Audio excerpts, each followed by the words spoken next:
Hey guys, this is Joey from DroidDog.com, and today we're going to be reviewing the Samsung Galaxy Tab 2 7.0 for Verizon Wireless. Now this is a 4G capable tablet running again on Verizon Wireless, and 7 inches with a 7-inch screen right here with a 1280 by 800 resolution.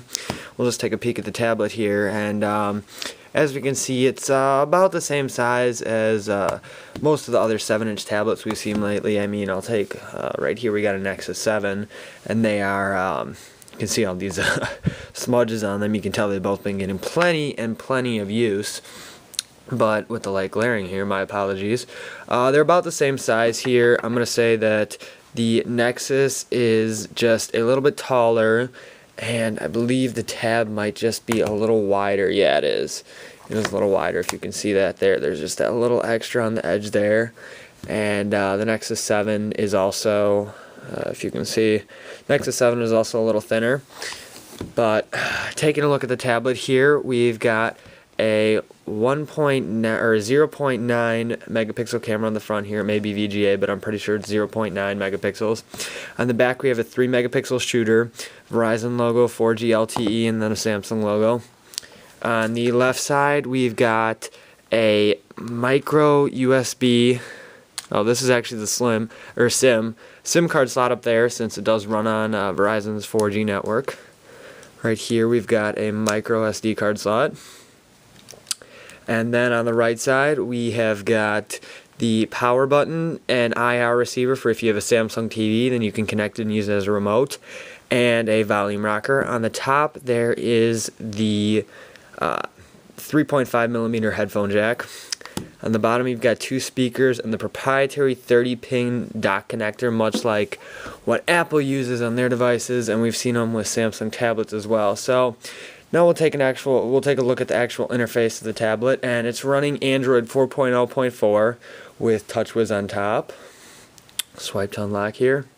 You've got your various home screens. You know, it's very Android-esque, and as we can see here, it's running the tablet interface versus and I say that because you look at something like the Nexus 7 here, you unlock it and it's running the phone UI, if the light wasn't staring straight at it. But it's got that phone UI right there with the dock down here, and when you turn it on its side, well, it does not shift over. Now you take a look at something like the Tab 7 here, turn it over, and the whole UI just adapts like that. So we're going through everything here. Again, connected to Verizon's 4G LTE network. You've got your notifications right here, which, as you can see, you've got all your notifications. You can close it along with right here. You've got something you can find in just about any version of modern TouchWiz is all the toggles right there in the notifications. Another thing I found very useful is that there's the battery percentage right there at the top. You also have access to the brightness, which I found incredibly useful, and the settings menu straight from the notification bar, along with the big time. So we'll go and we'll take a peek here. Here's the various apps and widgets, and Samsung, of course, included their full suite of widgets and apps and stuff. Like right here, we've got the funky clock, just for lack of a better example on what was there right now. We'll take out the funky clock, just put it on the home screen. Again, standard, Android here, nothing that we haven't seen before. We'll go through here. Let's see if we can find something else very Samsung here.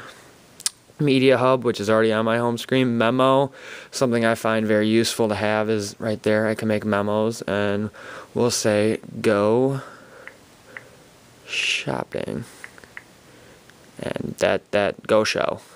All right, go there. We're done. Save, and look at that right there. We've got Go Show Go right on the home screen. Anything else here that you've got? Of course, your Verizon widget to track your data usage, which is very useful for those on tiered data plans, which is just about everybody now. And you will have to get one with this tablet since it is a 4G tablet, so I don't see any way to avoid getting a tiered data plan. Let's see here. Picture frame, that's proprietary Samsung. And then we have stuff like S Suggest, which is a Samsung feature that you can find on a lot of their stuff. And there's no room on this home screen. Here it is actually. It's right here. Tap to access S Suggest. So we're starting it up. Yes, I get it, but I'm not going to get charged. Agree. I haven't actually started up as suggest on this tablet yet, so this is why we're going through all the new startup stuff. And right here you can find various apps, games, that kind of stuff here. Kids Playground, games, Plume.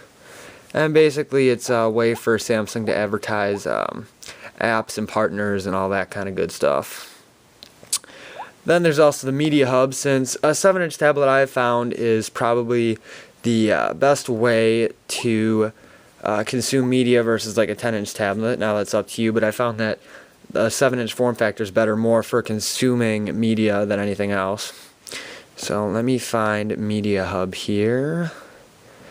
I know, Media Hub. So you go into Media Hub, and then not now. You can find all sorts of various movies and stuff that you can watch, which can also be found in the Play Store, which is included. But if you're looking for an alternative, then Samsung has their full suite here, so you can grab some of the latest blockbusters like Battleship and The Dictator and The 5-Year Engagement.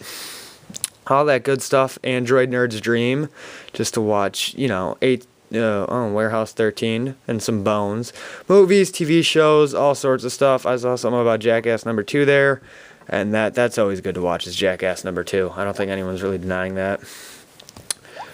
So looking here, we've also got, they preloaded Monopoly, which I found is a great time killer, something that probably shouldn't have figured that out. And mobile hotspots, you can use a mobile hotspot if you want to connect your phone or your laptop, something like that.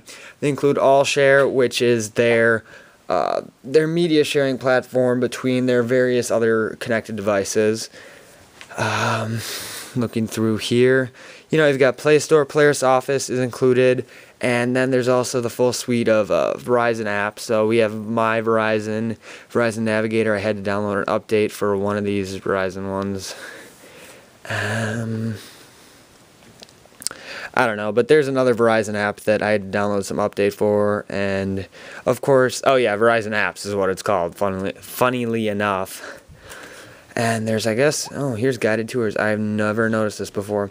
So for those if you're buying this for, let's say, your grandmother or even your mother, and she's not very tech savvy, then right here Samsung's included what's called guided tours, and it looks like it may be joint with Verizon, but right here you can look up basic device navigation. There's a nice little video here which it flipped over.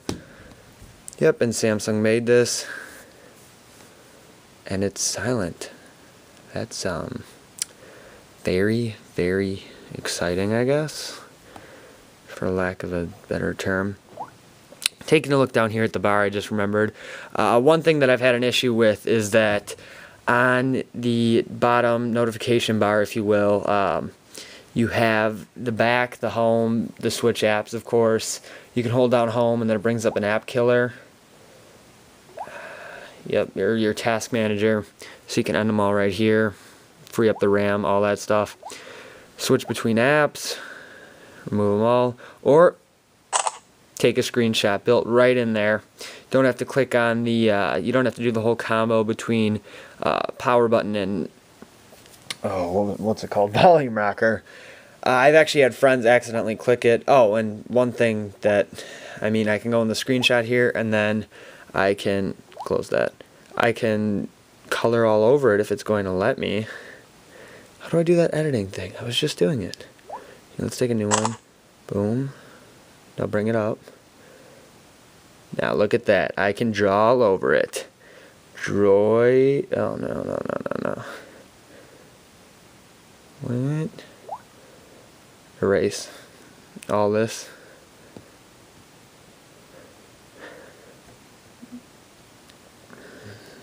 Alright. Can we change the color here? Yep.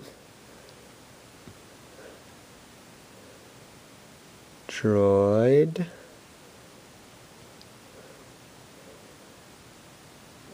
Dog. There you have it, folks. My crappy artistic work. So continuing on, the one thing that I've noticed about this bottom bar right here is that it's actually kind of hard to hit the keys. And I mean, a couple of times I'll just hit the bezel thinking I hit it, or I'll hit the wrong one, and then that kind of stuff. And I've had friends who, I always like to give my friends all my tablets and other, you know, phones and stuff, just so they can give it a shot, see what they have to think. And a lot of them actually accidentally click the screenshot button, which some people may not even realize what it does, or they may get confused, but over time that should be figured out pretty quickly here. So one thing, performance has been pretty good for me. Everything's flat along, all that stuff. Now, it's not as snappy as my Jelly Bean equipped Nexus 7, and it also has the Tegra 3, but 1 gig of RAM, it's plenty fast, and Verizon's 4G LTE network is incredibly fast. I mean, it's faster than my home internet connection in most cases, so I'm out and about, and I can connect. All my tweets load up very, very quickly. And one final thing that I've got some major issues with is all the branding on the device. So we'll turn the screen off here. There's the Verizon on the top, there's the Samsung on the bottom. Then again on the back there's Samsung, Verizon 4G LTE. Now, one thing, my policy is pretty much, I like a device if it's got a branding for both the carrier and the manufacturer only once. So let's say they had Verizon up here and then they only had Samsung right here on the back. That would have been fine by me. But no, they went all out. Verizon, the check mark, then Samsung, again Samsung, Verizon, 4G LTE. So that's extra branding, and that's something that Verizon really, really likes to do, and something that I find is a trend I don't really like. Now, if you ask me, you look between the Nexus 7 and the Galaxy Tab 2 7.0, this looks a lot more sleek, and they're both just covered in fingerprints, but this looks a lot more sleek, if you ask me, than this does. And I mean, on the back, the only branding it's got, it says Nexus right here, which is actually a cool design, Nexus. And then you've got ASUS. So, this is Joey Lehto from DroidDog.com. I gotta say, I really like this tablet, and I'm gonna miss giving it up because I really like having 4G on a tablet. I've written an editorial, which I will link to, about my usage with 4G on a tablet and what I thought of it. But this is Joey from DroidDog.com. I'll catch you in the next video.